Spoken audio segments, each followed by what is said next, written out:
This episode is brought to you by our sponsor, Eldorado Gaming.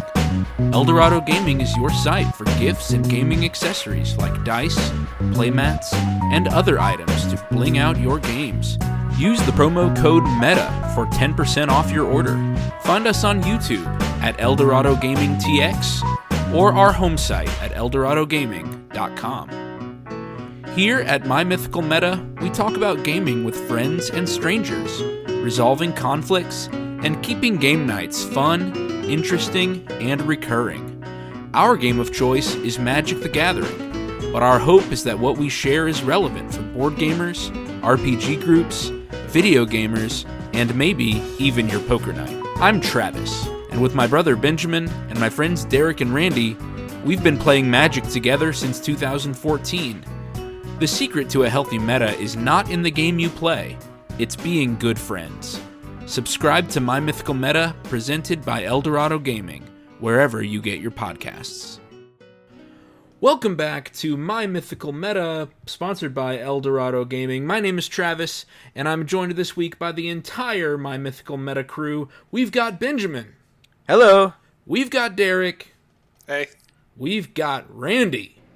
Howdy. Everyone is here, and this week we are going to remember our why. All of the teachers are back in school, school's back in session, and everyone needs a little bit of motivation about why they do the things we do. And so we are going to remember our why this week. We're going to talk about why people play games. What do you guys think about that? Sounds great. Yeah. Let's roll. It's going to be good. All right. I mean, it's a quick episode. They're fun. Close it down. Quick episode. They're fun. We do it for a good time. Nice and tight, in bed by 10. All right. Night, everybody. Very good. All right, close it up. That's it. No.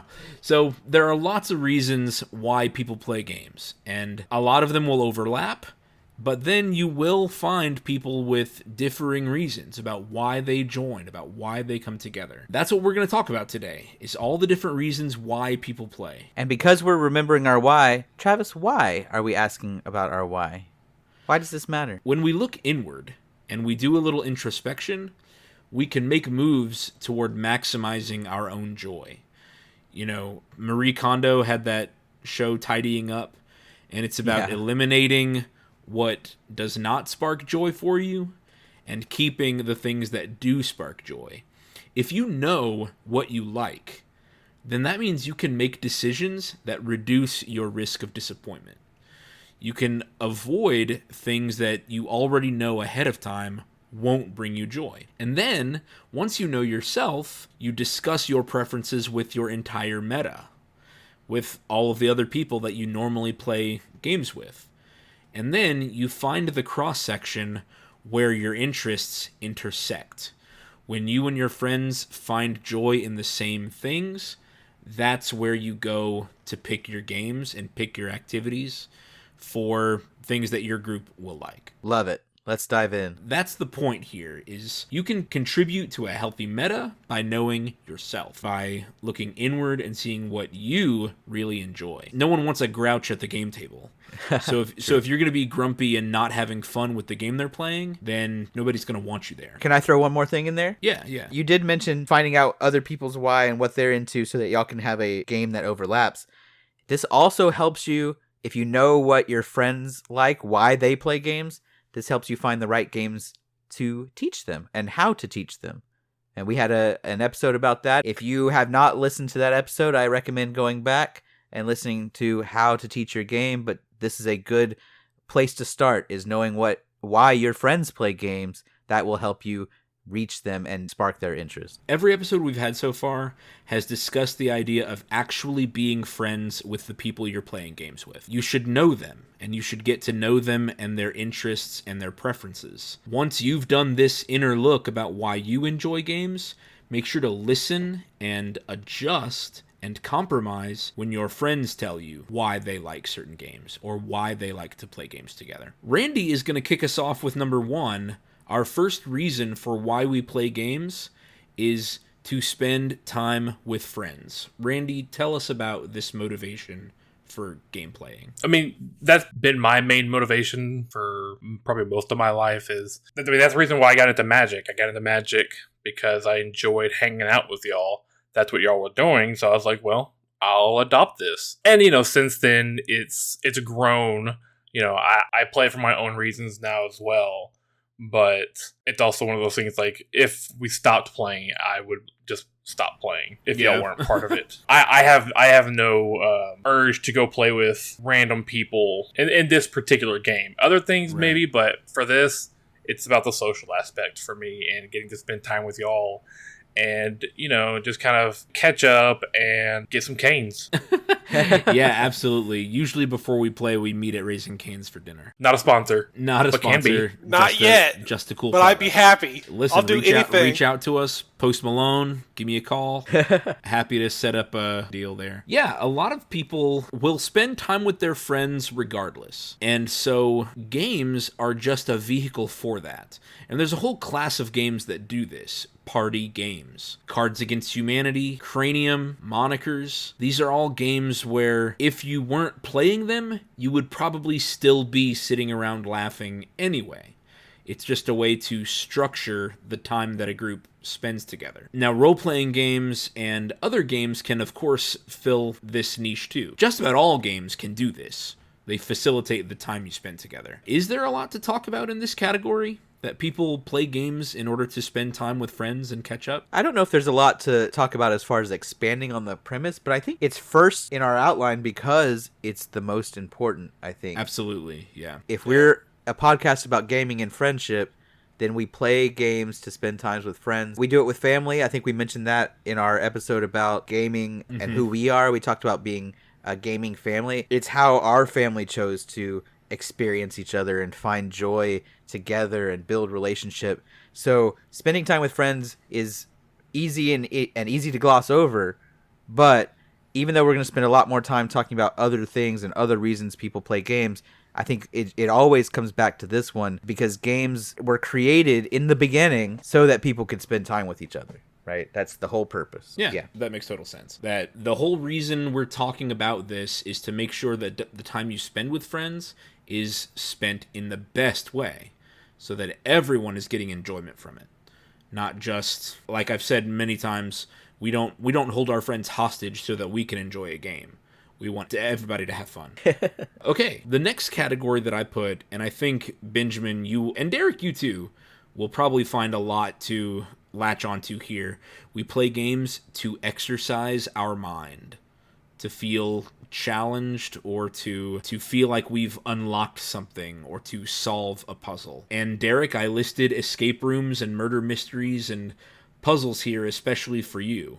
Can you tell us what it kind of feels like when you pick escape rooms or when you make a deck in Magic, that experience of exercising your mind? It's all kind of like solving a puzzle. I don't know how to describe the feeling. It's just kind of like, it's almost like painting a picture using a bunch of different random colors and brush strokes.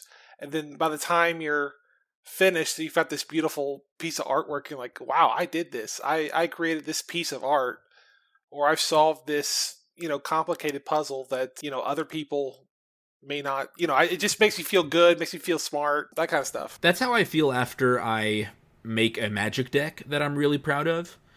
I usually describe the idea I have as a brain blast, which is from Jimmy Neutron, that old Nickelodeon cartoon, where he just has a eureka moment where all of the pieces suddenly fit together. And that always feels really good for me whenever I'm deck building. Or in an escape room when I finally have the clue that we were missing in order to make something make sense. Like, I love that eureka feeling of discovering something and having it all come together. Yeah, it's great. Sometimes I'll be laying in bed and I'll have an idea for like a deck or something. I'm like, I gotta get up and write this down real quick. Yeah. Benjamin, how about you? I think I've mentioned on multiple episodes how I have a history of being a min-maxer. And this is why. Because to me, deck building, character creation, and those sorts of things are about solving the puzzle, right? How can I make this character the most extreme it could be, right? What flaws am I going to have to role play? What bonuses am I going to have to give up so that I can do that thing, so that I can be the best, I can play this role or whatever it is to the max. And it's why my decks tend to be pretty good, is because I won't start with the typical template for deck building. I start with an idea, something I want to accomplish, and then every card in the deck works toward that goal, right? Yeah. And I'm trying to make it do that thing. And same thing with characters. One way I've kind of mitigated the min-maxing while still doing this sort of logic puzzle thing is I want to figure out how to make the numbers on the page most closely represent an actual personality, someone in real life or something like that. So if y'all are listening to the podcast, this group is we're going on an adventure in role playing and trying the World of Darkness system. And we've been building characters, and I've just been building a bunch of real life people or pop culture figures, and that doesn't necessarily lead to min-maxing, right? But how can I? It's a puzzle. Each person is how can I manipulate these numbers so that it represents, so that character would play out like the real life person is. And to me, that's awesome. When we're talking about other games, poker, one of the big ones that I've been into is Suburbia over the last month and a half. Those are the same thing, right? You're trying to figure out, how can you build this? How can you craft the perfect city? How can you win all the chips? And each puzzle is different, but trying to put it all together in a way that, like Derek says, it does the thing, it reaches the goal, it achieves something that maybe hasn't been achieved before. Yeah, makes me feel smart. I like feeling smart. Yeah, exactly. I personally love the feeling. Yeah. I can't imagine anybody who doesn't. To have a way, a vehicle, something that reassures you that you did something right. I mean, we talked about in our Teaching Your Game episode that everyone loves a small victory. When something you've thought of works out the way you planned, that feels good. And that dopamine rush, it's going to have you continue returning to that game over and over again if it feels good when you play it. So that one was exercising our mind. I do feel a responsibility to say that some people play games to exercise their body. Who are those to people? Exercise their actual physical meat sack that they pilot around this world. Show offs. Actually, I think that's Derek. I think that's Derek. You are our It expert is me. right now in body exercising.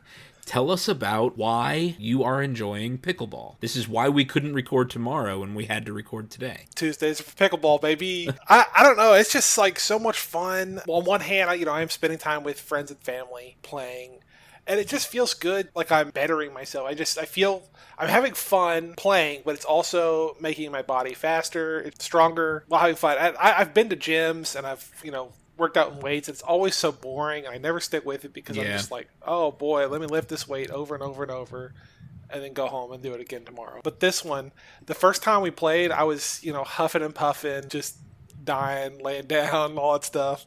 And now, I'm playing, we're getting 3 games in an evening. Don't need any breaks. Don't need to sit down. Don't need to do anything. That's after 3-4 weeks, and it's been great. I love it. I feel like I'm getting healthier, if you could feel that way. Oh, sure. Absolutely. I think back to my time in high school when I was in marching band, and I remember feeling really good, having less muscle pain and sleeping better. The same was true whenever I worked at Buffalo Trail Scout Ranch. Like, just working hard in an actual literal physical sense with your body, it feels good. Like, you sleep good and you're just pushing those endorphins through your body when you work out and when you eat well. And so, yeah, I definitely get that. I think the rest of us could all benefit from a little more physical activity in our lives. I'd love for y'all to play pickleball. I need more people to play pickleball so I can play more often.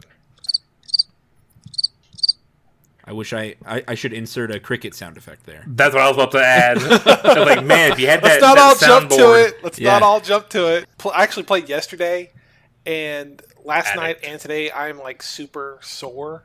But it's like a good kind of sore. Like, man, that's a job well done. Even when I just recently planted a bunch of bushes, and I've been fighting to keep them alive. The saga and so far, of so good. Fence hedges. Yeah, but like, man, I was out there digging the holes, spreading the mulch, all that stuff. And I mean, I was out there for maybe 6 hours all together and just soaked from this Texas sun. And going inside and like after you take a shower, you're like, man, that was some really good work. I feel really good about myself. Mm-hmm. I'm sore, but it's a good kind of sore that I'm proud of. For real, I think back to the time I worked at BTSR for summer camp, and I don't think I've ever slept as good as I do the summers that I lived out there. Yeah, just hit the mattress and you're out till the next day. Rather than tossing and turning every single night like I do now.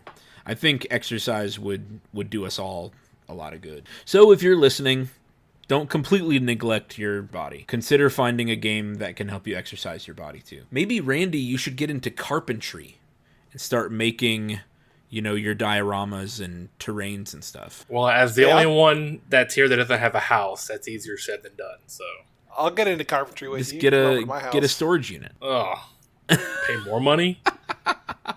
Who knows? You buy the supplies. What you sound like got Derek. to do is there gamify you your go. workouts. Just gamify the workout. That is actually great. Go to advice. El Keep Dorado going. Gaming, buy a D20, and then assign a different exercise for different numbers. There you go.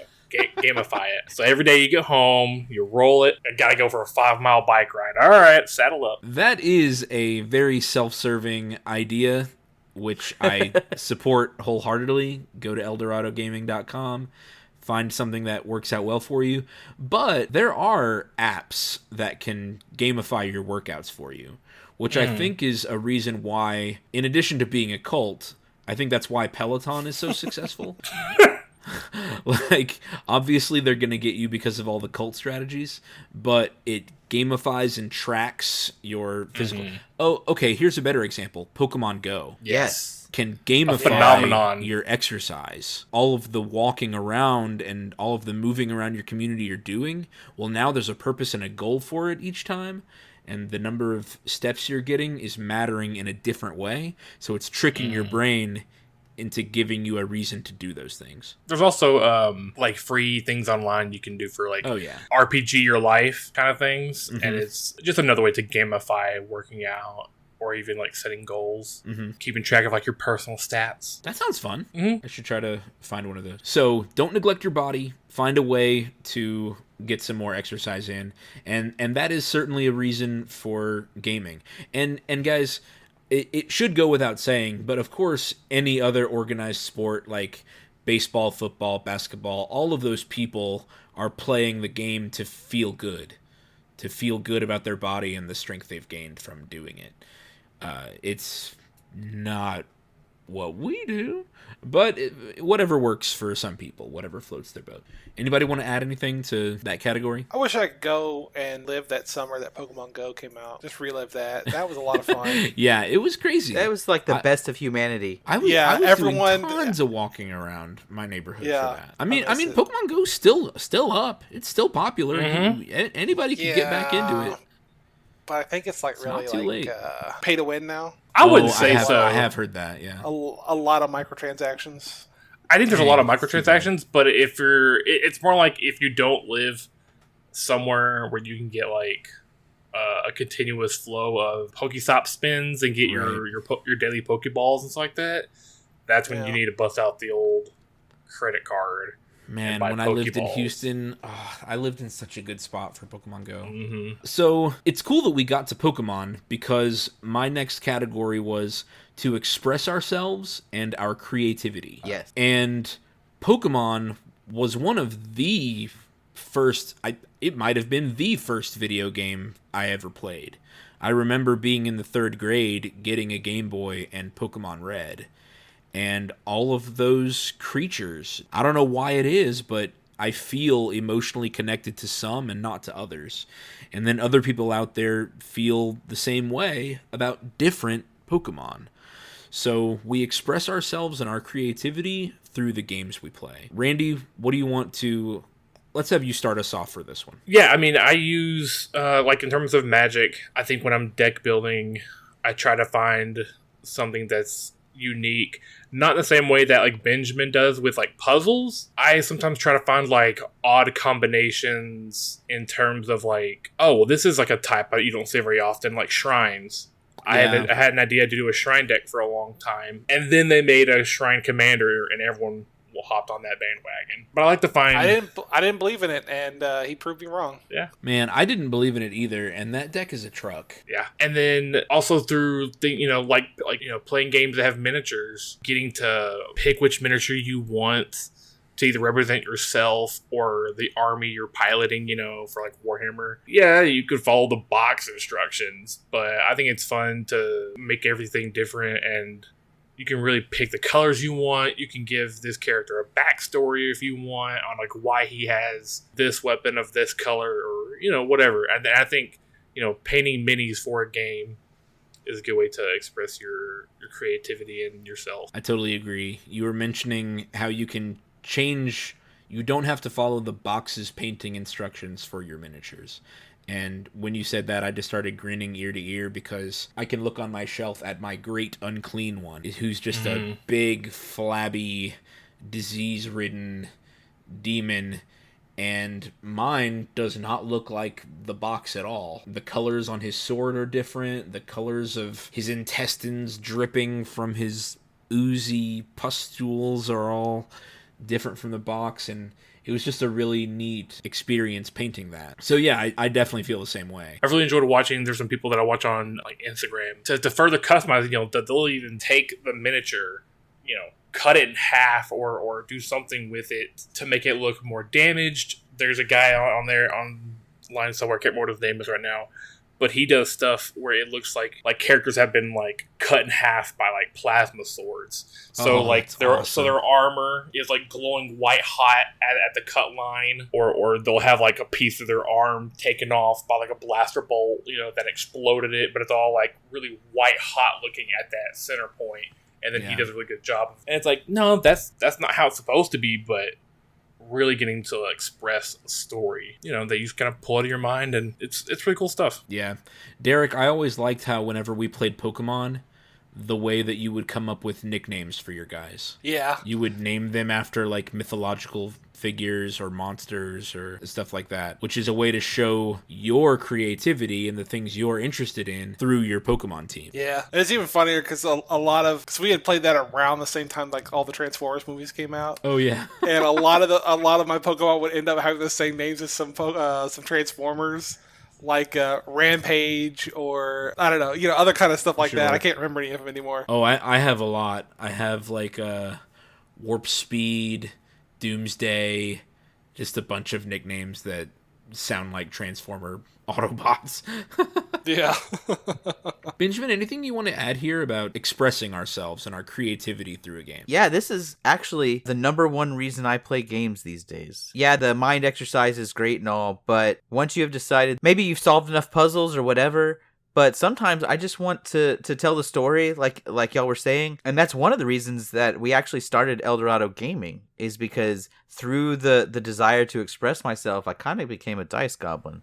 And finding the right dice to portray the image of the character you're playing or the game you're playing, things like that. Yeah. And it's not just dice for me, it's playmats, sleeves, deck boxes, coins, all the things that go into a normal game of Magic. For me, I just love, all the special counters and all that. Oh, sure, and a great example of this is not too long ago, I made a Ragavan deck, and, it has kind of a pirate sub-theme, so I got me a pirate playmat, and I got me some pirate coin to represent treasures and all these things, and just really made it like, hey, I'm a pirate monkey coming to steal your stuff. And your Ragavan deck has no business being as good as it is either. I mean, it serves the dual purpose of exercising my mind. I get to min-max it, and I get to express myself, right? And I think that's one of the great things about RPGs in general. Like y'all were talking about Pokemon, but like the Dungeons and Dragons, and is that you get to do both. You can find something that represents yourself while you're min-maxing. Like that is like the perfect overlap of why I play games. And so those are the things that really get me hooked. That's one of the things I liked about Gundam Battle. Yes. I loved how you could pick the pieces from your favorite suits. Yeah. And create your own mobile suit. Yeah, and whenever they introduced skins, at first I kind of hated it because I was like, man, now you don't have to choose between a good suit and a suit that looks the way you want it. You could pick any suit and give it the stats of other parts. After about a month of playing with it, I was totally hooked on that, because what I loved about this, I could min-max the parts, focus on upgrading specific things, and then I could make it look however I wanted. And to me, it served that purpose, right? It scratched the itch. I exercised my mind and was able to express myself. And I love the way that my Gundams ended up looking in that game. Dude, that's the mission statement of Gundam. Gunpla is freedom. It's freedom. Yep. Yeah. Yep. That is like the mission statement, the mantra that is on all of their merch. You know, they've made entire anime series about the act of gunpla building. And so reflecting that freedom in the games they make, I think is a really smart choice. Yeah, I agree. And it's great when you go online and people are talking about the way they do it and kind of start ragging on people for doing it differently. You'll always see people come up in the comments and say, hey, gunpla is freedom. If they want to play that way, let them play that way. I love when the audience adopts that ethos of saying winning is not the only reason to play a game, which is what we're talking about today. Gunpla is freedom. People can play the game however they choose to. Yeah. Cool. So our next reason is about experiencing teamwork. Again, we can talk about real life sports here. It's a bunch of people trying to get a ball into a different sized net. I don't know. Did y'all ever see? That's what's great about baseball. There's no no nets. net. Sports people trying to score sports points with a sports ball. Let's talk about some real games. Pandemic. That's a man's game.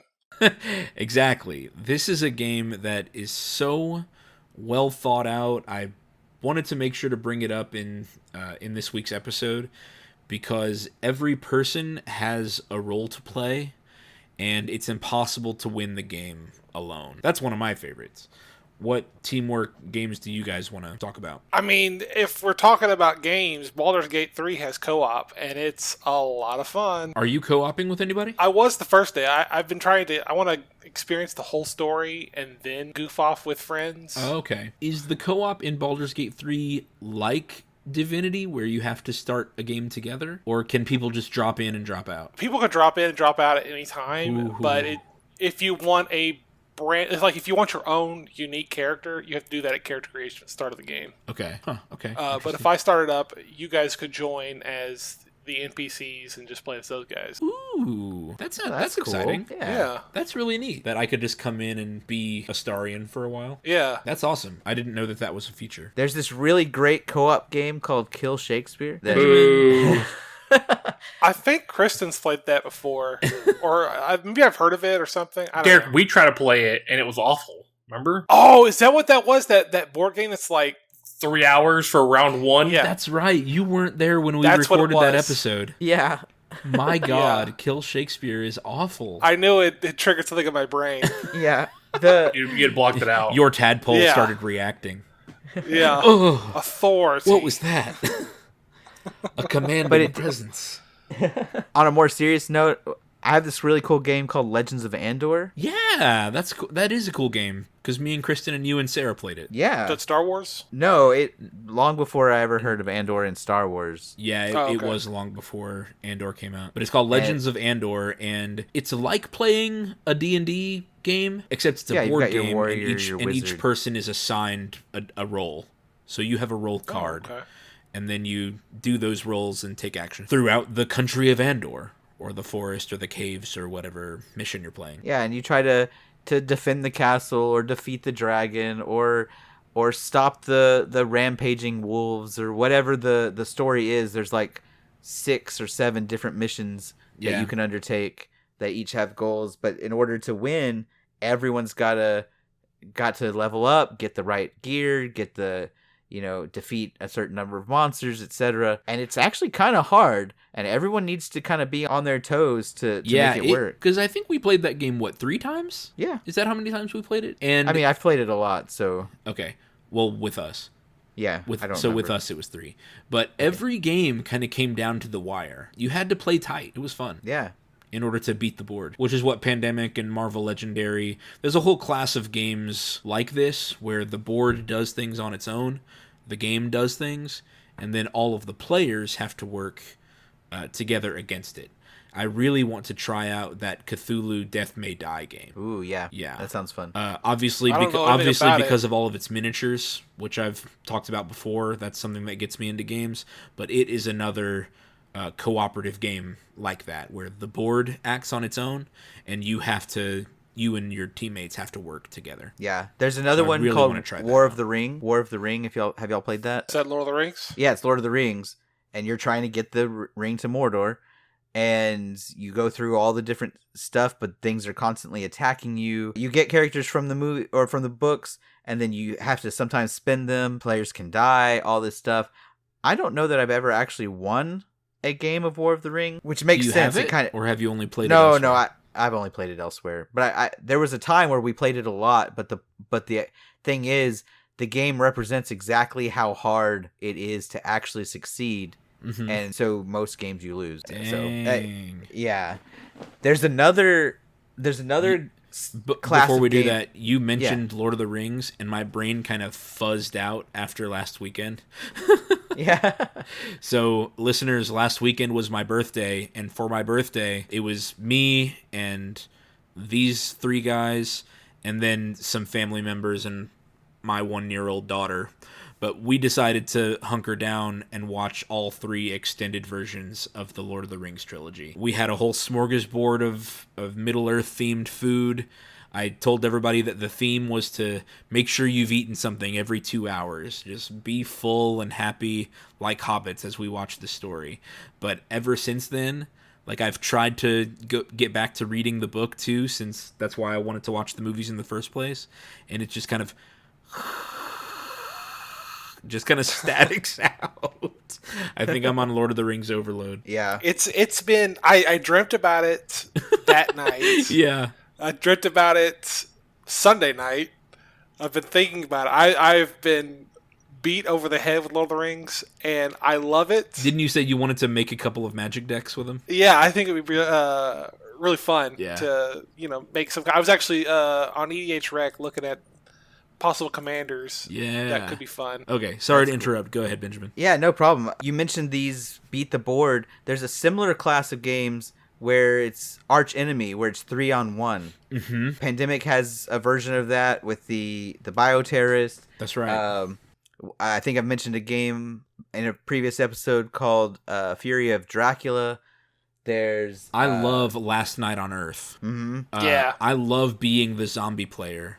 That is Yeah. just so much fun. Last Night on Earth, I think I played that once or twice in college. And then, Derek, we went through a phase Yeah, we were with, playing a with lot. Randy and Kristen. Yeah. Oh, we should bust that out again. I still have it. Yes, I still want to paint the rest of the miniatures for that, because I think I painted Oh, one. yeah. I think I painted one like troop of zombies. Yeah, I totally forgot about that. Yes, that'll be fun. And one nice thing about those is it can scratch 2 itches. You can experience teamwork, and you can exercise your mind or be the loner that wants to win.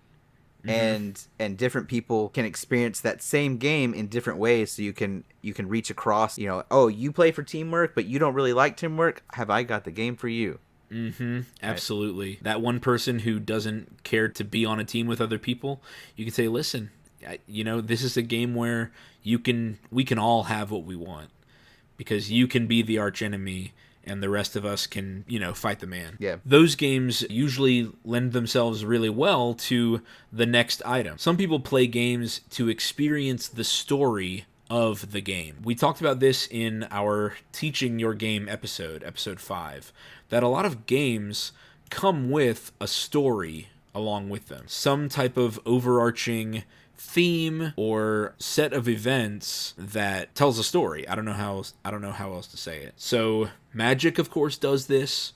The story of 2 enemy sorcerers casting spells and summoning monsters in order to fight each other. Baldur's Gate 3, any RPG that you play, Dungeons and Dragons or anything else, they're going to have a story that's created as part of them.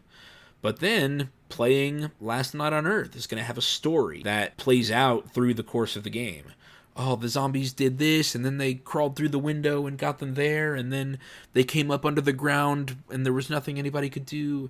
Like, those stories are going to come from the game as well. We as humans just like to tell stories and experience it. Been around since the dawn of time. I listed Marvel Legendary here because at the beginning of the game, you pick an evil mastermind and a scheme. You can do this randomly, or you can pick things that seem thematically connected. So you can say Red Skull wants to activate the Tesseract. Or you can do things that are completely different. Wasteland Hulk wants to go back in time and kill the hero's ancestors. Like, it can be anything. And then the heroes that you pick in order to create your game, well, that's going to create a different type of story too.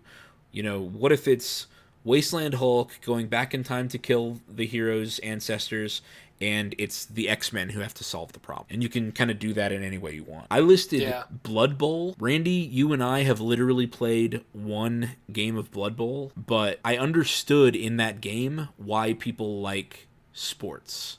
Like, why people like football. Because it came down to the last roll, the last rush of getting the ball into the end zone. Mm-hmm. So that story can light a fire in people so that you end up retelling that same story over the next time you're playing. And lots of our Magic games end up like that too. Mm-hmm. So I think I feel like this is a major category. What'd you say, Derek? I think I've still got a Lizard Bowl, a Lizard Folk team somewhere for Blood Bowl. I have 3 or 4 teams that I have. I have the Skaven team, and I have a Dwarf team, and then I have a couple teams that are still in the boxes and I haven't opened. Yeah. You know, the problem is why we don't play it more often is because it's only 2 people. So that's actually a major factor for us, is that it's a 2-player game, and so we're always hanging out as 3 or 4. Mm-hmm. Yeah. Well, now that we have 4, because we were playing this before Benjamin came around, I don't know, there may be some way to make it work with 4, maybe 2v2, or do some kind of bracket system where we all play against each other somehow. Yeah, maybe. Yeah, see, cool. Guys, now we have too many games on our plates. Ugh. That's true too. We already have Magic, and then we're doing a Mage game, and then we're adding an actual role playing game that we're going to play together. Anybody who's interested, we're going to be playing a game of Mage: The Ascension. This is a game from White Wolf Publishers. We are using the old World of Darkness. We are considering recording our sessions. We'll figure that out, and we'll get news out to you in some way. That's something that I'm looking forward to for the story. Yeah. You know, since I've been doing the DM spot for a while, mm-hmm. I'm like craving the chance to just play one character and really like flesh it out. Yeah. Yeah, you know, I was really enjoying the Strixhaven game you were running, but now that we're doing Mage, I'm like, all right, this is going to be the new thing I'm going to sink my teeth into. I'm excited, guys. I have several pretty cool ideas for adventures that I'm excited to roll out for y'all. Cool. Yeah, I think it'd be fun to record it, and if it's a flaming pile of dog poo, well, we can just delete the recording. Yeah, exactly. And we'll retroactively go back and delete all this. No one can know our shame. Somebody said, episode 7 was edited 8 months after. It's weird. That's weird. It's just a weird break. It's just empty noise. Just nothing there. It's just 9 minutes of static. I don't know. And somebody used time magic to erase it all. Yeah, time magic. So that brings us to our next thing on our list.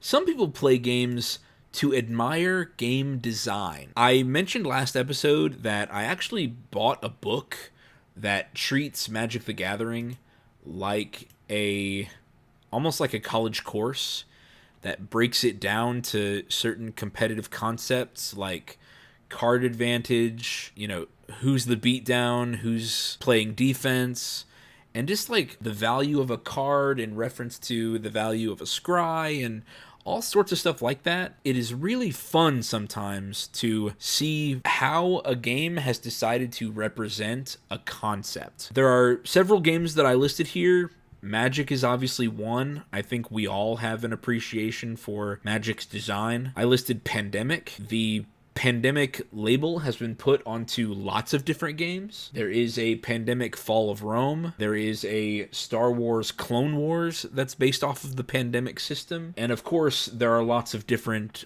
regional versions of Pandemic where it's still based on diseases.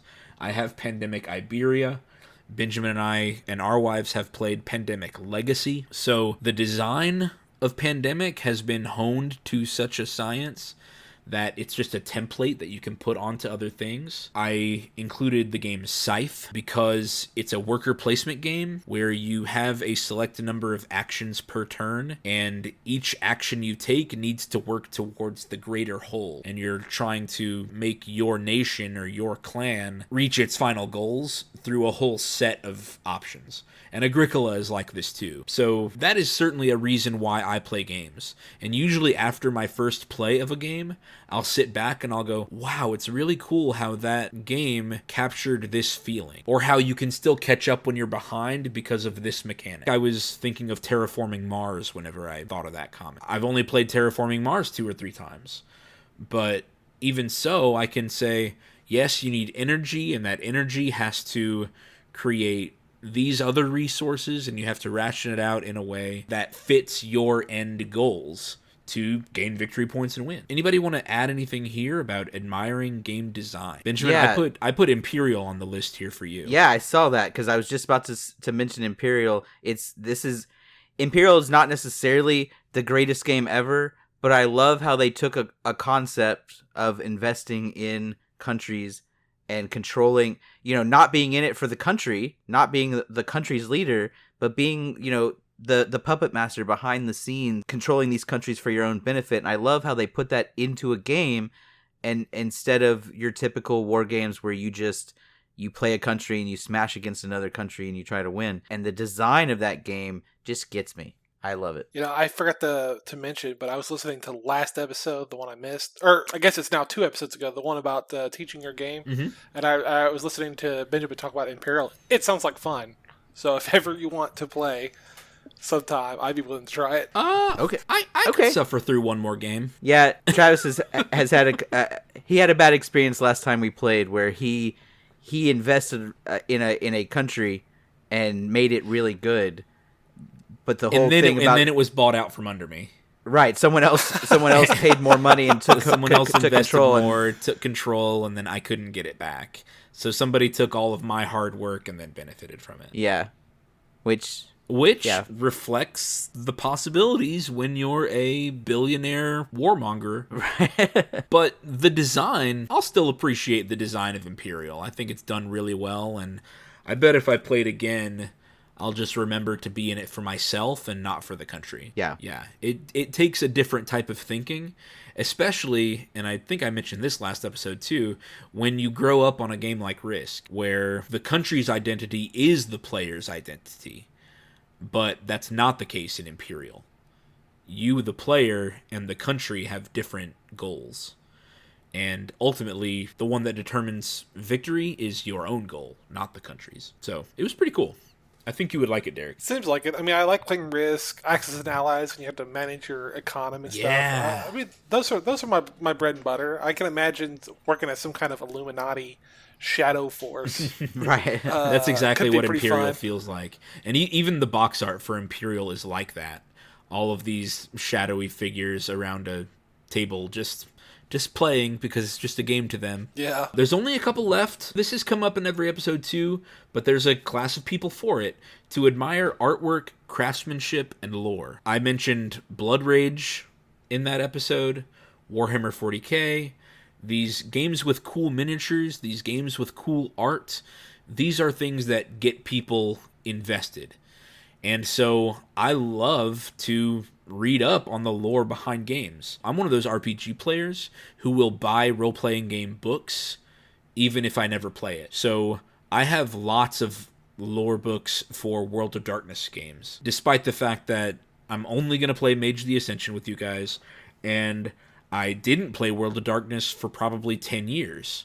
That didn't stop me from gathering these books because I like looking at the artwork and the lore behind them. Yeah, actually, I think I'm the same way. I think a lot of those World of Darkness books you have are the ones that I bought when I was in high school. And I was so the old World of Darkness stuff I have from you, and the new World of Darkness stuff I got for myself. But right. But I mean, I bought all those books and never. Mm-hmm. I think I have all the vampire stuff. I have Changeling. I think I had Werewolf, and of course I had some of the side material. I didn't play any of those games. You didn't have Werewolf? I managed to find Werewolf at a comic book store for like $30. I think I remember. I think I was there when that happened. Yeah, I think you were with me. Because it was like That's a huge amazing. deal. Because it's like, Oh yeah, it was like because so hard to find. Because if you look on eBay, it's like $200 now Yeah. for Werewolf Apocalypse. Yeah. Well, I know. I Yeah, remember you just I can't had. find 'em anywhere. I had. What's it called? Land of Nod. Yeah, the Book of Nod. Oh, the Book of Nod. Such a gorgeous book. Like, there's no game mechanics in it at all.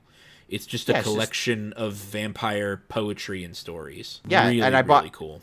And I think I had Vampire the Masquerade. I've never played that game in my life. I had Changeling, never played it before. And just so I'm right there with you, buying the role playing game books just because of the world that they create. Mm-hmm. I think it's awesome. And I do like to look at the mechanics that they use for the game itself. Like beyond just looking at the lore or the story of the game, I do like looking at how they mechanically create characters. For any listeners out there, game design. Yeah, Benjamin and I, since I was in the 6th grade, maybe 8th grade, we have had this idea for a Gundam-based role-playing game. A story-driven game about the dichotomy between a human pilot and a mech suit. And as part of that, I have tried to investigate lots of role-playing games because I want to see mechanics that I like. I want to avoid mechanics I don't like. And, attempting to be a creator involves lots and lots of reading. Authors will tell you the same thing. If you're struggling to be an author, you need to read more. So the same is true if you're trying to design your own game. Well, you should play lots and lots and lots of games. If Mage goes well, maybe we can dive into Changeling and Vampire the Masquerade. Yeah, that would be cool too. And that brings us to the one that everybody's been shouting at their phones to get to, the thrill of winning. This is the elephant in the room that nobody had been talking about. Some people just play games to win. Derek, you want to do this one? I mean, I can. We all have that albatross on our neck. Great literary reference. Thank you. I sit down and I have the best intentions. We're going to have fun no matter what. But then that phantom just kind of grips me and I just kind of lose myself, get lost in the paint. Yeah, I don't know. You just start seeing red and you say, I'm so close. I would only have to step on Randy's neck for a minute. He'll recover. It's fine. It would be short. The thrill of winning. People play games because they love to win. We've listed it last for a reason. And hopefully if you've listened to the episodes leading up to this, then you know our stance at this point. Winning is not the most important thing when you're playing games with other people. Winning is something primal in your lizard brain at the very back. It's something that we want with this bestial part of ourselves. But if we can rise above, then we can make sure that everyone has a good time. Benjamin, could you hit again something you mentioned a couple episodes ago about how if you're in a group of 4, you shouldn't be winning all the time? Could you talk about that again and briefly kind of go over that? Absolutely. So let's say that there are 4 of you, like there are 4 of us, like there are many times 4 players in a meta. If you are evenly matched, you should win about 25% of the time, which means you're going to lose 3 times more often than when you win. If you win twice as often as everyone else, and you're way better, you're twice as good as everyone else, and they only win 20% of the time each, and you win 40% of the time, you're still losing the majority of the time, even though you are twice as good as each other person. Basically, anytime you have a group of people, in order for that group to be healthy, you need to lose the majority of the time. You don't want to be in a group where one person wins more than half the time, because that means all of the rest of you are winning a minuscule amount of the time. And even in a 2-person meta, right? You and your significant other, or you and your best friend, or you and your only child, or whatever it happens to be. In that situation, you want the winning percentage to be as close to 50% as possible. Because if it's not, one of you is having an awful time, right? If you're dominating someone 70-30 or 80-20, sure, maybe you're feeling great, but the other person's not. And they're eventually going to lose interest, and you're going to lose the person that you're playing with. Yeah, it's about those little victories that we talked about in teaching your game. Because winning is that primal part of our brain that we can't control, you have to have a conscious effort in making losing more normal. Yeah, you don't try to lose. Yeah. But the point is you want fair competition, you want good competition, right? You want your victories to mean something. Your victories are only going to mean something if you're playing against people who have the capacity to beat you, right? I don't feel any victory whenever I beat my 2-year-old at chess. Not the slightest bit.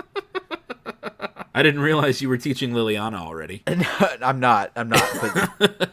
All right, Liliana, this is en passant. Yeah. I have taught my 5-year-old. She has a pawn in her mouth. Yeah. I have taught my 5-year-old, and of course he can't beat me. And there have been times where my 5-year-old and my 9-year-old discuss strategy to try to beat me and still don't. You know, obviously I'm trying to teach them. There will be times where I will let them win, etc. But winning when I'm trying my hardest against them does not produce that thrill of winning. Now, I know that there are people out there, and hopefully some people listening to this podcast, who do feel that way. They feel the thrill of victory even when it's unevenly matched, even when they're the god playing against the ant, right?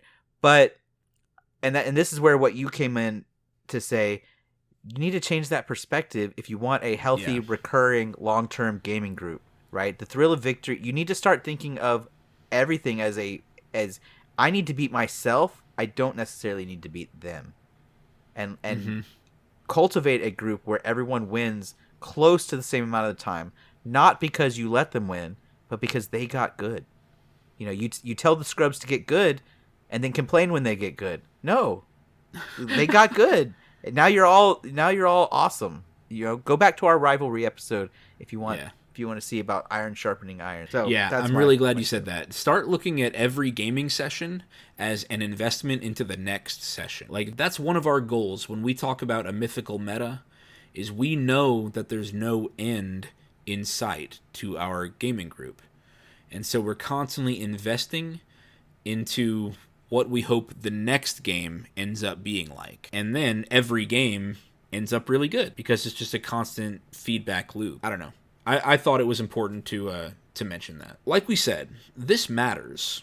Picking out the reasons why you like to play games, this introspection, it matters because now, if you've identified which of these reasons, or maybe you identify something else, you know, put it in the comments if there's a reason we didn't get to. If you've identified what it is that you get joy from, then you can start making moves toward it. If you know what you like, then you can make decisions to further that, and you can reduce your risk of disappointment. And then talk about that with your group, figure out what everyone's reasons for playing are. That way you can find the game that most accommodates all members of your group. You want everyone to be experiencing the highest, I don't know what you want to call it, the joy differential, the enjoyment quotient, something. You want everybody to be experiencing as much joy in every session as they can. And that brings us to our recurring segment each episode, News from the Warfront. So, this is a post from Reddit from RRPG. The guy says, what's more enjoyable? A shorter but focused role-playing game, or a longer session with a lot more distractions? He says, hi, I just got done playing a 6-hour session. It was enjoyable, but we got very little done and there were lots of distractions. I've run 2-hour sessions that got through more and were more focused. And then he just asks the audience, you know what Reddit's like, you're just kind of shouting into the void. And then he just asks, what's more enjoyable? What are your thoughts here? What do you guys think? For me, I think it depends on the mood I'm in. I when it starts to get like a 6-7 hours or whatever, I stop kind of caring. I'm not really invested anymore. Mm-hmm. I'm tired. Randy and we had another D&D group where we'd have like 6-7 hour sessions, and we decided those were doing more harm than good because we weren't getting through a lot, and we were just starting to get like tired and cranky and kind of apathetic towards the end, and we're just like, I don't care, just whatever gets us through this. Yeah, stop paying attention. Yeah, playing a game for too long and just mashing the button to skip through all the cutscenes because you don't care anymore. You just want to get to like a stopping Right, place. yeah. So I think if I had to choose only one, I'd choose the one that was shorter but more focused. Okay. Randy, how about you? I'm going to go the opposite. I mean, what Derek said, I feel like was an extreme case that we were in. It's just people were, there was too much like metagaming or just planning for every single decision. I had games like that in college where somebody would be like, "Here, you've acquired a ring, but you don't know what it does." And we had a player in our group who was like, "Okay, I put it on, I tried jumping. Do I feel any different? Okay, I start saying all of these magic words. Like, does anything happen? I hold my hand out in front of me in a fist. Does anything happen?" It's like, That oh sounds my, exhausting. yeah. Yeah. Doesn't it sound exhausting? Yeah, so that would definitely get exhausting. You know, whenever we're playing a game, though, like an RPG or whatever, at the table, I don't mind getting sidetracked as long as it doesn't go too long. You know, we can't go off on a tangent and then a tangent of a tangent. Yeah. That's when it's like, okay, let's bring it back in. We made a joke about this situation, but now you're talking about work, or now you're talking yeah, about... yeah, exactly. But I enjoyed the longer session because, like I said, to me, it's you're playing the game to hang out, so I don't mind the side talk so much. Again, as long as it's not happening too often or for too long. Sure. You know, if we can focus for a bit, then make some jokes, you know, get a little off topic. Okay, refocus. Yeah. And it just depends on your group. You know, that's that session 0 discussion you need to have with your group. You know, what are their expectations? Yeah, I totally agree. I'm really glad. Glad Randy brought it back there at the end, is because that's exactly where I was about to go. Is yeah, different people will have different expectations, and even I do sometimes. Sometimes I'm there because I want to hang out with my friends, and that's my highest priority. And sometimes I'm there because I want to be part of a story and express myself and experience the game. And when I'm there to hang out with my friends, the story takes a back seat, right? Kind of like when we were at your birthday party and we were watching Lord of the Rings. We weren't there to really watch Lord of the Rings. We were eating, we were singing, we were chatting, right? And the movie was just on. And there was a point where I was like, I want to watch this movie. Y'all, why don't y'all shut up? In my head. And then I quickly snapped out of that and said, wait a second. No, I'm just going to hang out and have fun and do other stuff. And I just tuned the movie out at that point. And I even made it a point at the beginning when we started the movies. I was like, session 0, here are some expectations for today. The movie will just be on, but we are just going to be like hobbits, hang out, fellowship. We're just going to eat, and then the movie will just be there as a thing that unites us, kind of. Yeah, eat, drink, and be merry. Yeah. Yep. The bad part about that plan was it's a great movie. I know. I was sucked in immediately. Yeah. Sorry, guys. All my focus is on the movie. Sorry, guys, everybody shut up. Here's my thoughts on this particular post, and it's actually the same thing that happened last time. It depends on if these people are your friends or not. I'm starting to take all of these online posts with a grain of salt. I know that people are doing a lot of just online play, where they'll find a site like Roll20 or something, or even just Reddit looking for group posts, and they'll just go in with the expectation to play the game. So here's my opinion here, is if you're in a game with your friends, then I don't mind a longer session. I certainly don't mind whenever we have our 6-hour sessions with me, Randy, Derek, my wife, Derek's wife, Randy's girlfriend, and it takes 6 hours because we eat and we catch up on what happened at somebody's work. We catch up on some gossip from somebody's family, and all of those things kind of happen throughout the game. Those are parts of the fellowship and being a good friend, is learning and catching up on what's happening in everybody's life. And usually Randy is a good DM in that he'll bring us back. And also, I think Randy knows us well enough to craft his sessions in that way. What I was saying is I'd rather have the shorter session, but I like when I'm with y'all, I still just want to be with you. I'm just happy to spend the time with y'all. I just always feel like I don't have a lot of time to do all the things I want to do. Yeah. So I want to make the most out of the time I have. Yeah. But spending time with y'all is, a big thing of mine. On the other hand, with this poster, if they're playing with strangers and their goal is to play the game, then yeah, I would definitely prefer a 2-hour session that stays focused on gameplay. Because if they're strangers, then I don't care about their life, and it's I feel like I'm starting to sound like a broken record here. If I'm gonna play a recurring game with somebody, then I want that game to serve a purpose of becoming a deeper friend with someone. I want that person to matter. I was just going to say, like, if I went to, like one of those D&D sessions that usually happen at, like, Comic Palooza, where they're like, hey, we're going to have these tables running a game. If I went to that event, it's like, I don't want a bunch of side talk. I want to play the game, progress the story. I want to really dig in deep and like everyone be role playing. It's like that. Because I don't want to hear these two people don't derail the whole campaign. It's like, listen, I'm only here for a couple hours. I don't need to hear about your work. Exactly. Like crack a joke, but then get back I feel to like the game. There's easier places to go do that, like to go hang out and talk to strangers like that, like go to a bar or something. Absolutely. Yeah, when time becomes a commodity, a currency that you're spending, you want it to be worth what you're putting in.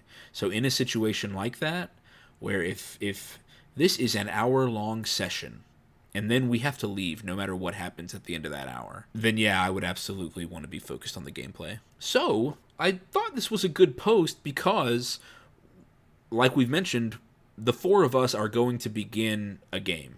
We are going to begin a role-playing game of Mage the Ascension. I know we've already talked about how our plan is to have a session every couple of weeks on a weeknight, which means that each session might be 2 to 3 hours, maybe, in addition to continuing to record this podcast once a week, so we can kind of have a session 0 here. What would be your ideal way for us to have a 2-hour role-playing session? I'm going to say, personally, since it is such a, it's a limited time that we're going to have to play it, and I don't want it to take forever, months and months to get any progression. Sure. I think, we should start the call, do our normal, hey, how you doing? Yeah, we usually spend about 15-ish minutes catching up on how everybody's doing. Yeah, but I feel like once we start, I personally, for this game, which, it's not normally how we play, but for this kind of a thing, I would want to keep it pretty focused on, let's do this. Let's not overanalyze a million different plans. It's like almost time ourselves, or Sure. Put us on a okay, we have 5 minutes to talk out this plan.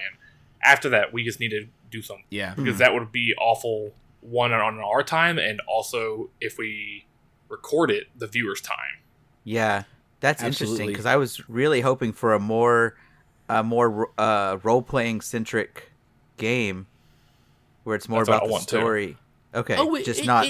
It could absolutely still be role-playing centric in terms of Benjamin's character is not interested in hashing out a 10-step ambush. Exactly. You know what I mean? No, that's right. I mean, my character's not interested in fighting at all. Yeah, exactly. My character definitely is. He's the hero of his own story.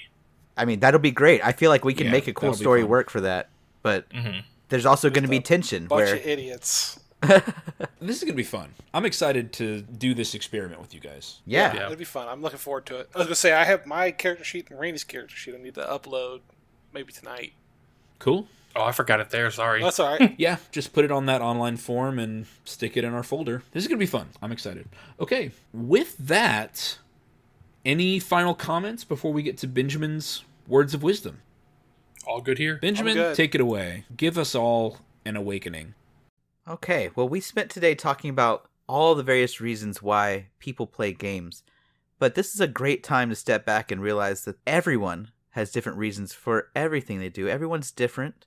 Everyone has a unique perspective, not just on games, but on family, on sports, on life, on their jobs. And each of those things is valid, each of those things is important, and each of those things helps contribute to a healthy society, just like they help contribute to a healthy meta. And it's important to take not just what you appreciate about gaming, but what you appreciate about life, about work, about food, and you really learn those things about yourself so that you can take those steps to make your whole self better. And learn those things about your friends so that you can spend the better time with them, to learn their love languages, learn their special hobbies, learn the things that they find truly important. And as you find ways to come together in games through the things we talked about today, you can also find ways to come together in all aspects of life and build those really deep relationships. Thank you so much. That was awesome. You're welcome. Something I remember, there was a time when I started teaching where I was really big into John and Hank Green, the Vlogbrothers. And one of their main messages, one of their main mantras is just that every human being is complex. There's lots of reasons why people do things. And so judging a person without knowing all of those complexities or motivations is a really selfish and unhealthy thing to do. And so what you said kind of reminded me of that. Recognize your own complexities here. Look at your own motivations of why you do things, not just in game playing, but then investigate those complexities in your friends, the people who you care about, so that you can understand them and create a stronger community. That was really good. Cool. Yeah, exactly, right. Understanding others. It's a thing called Sonder.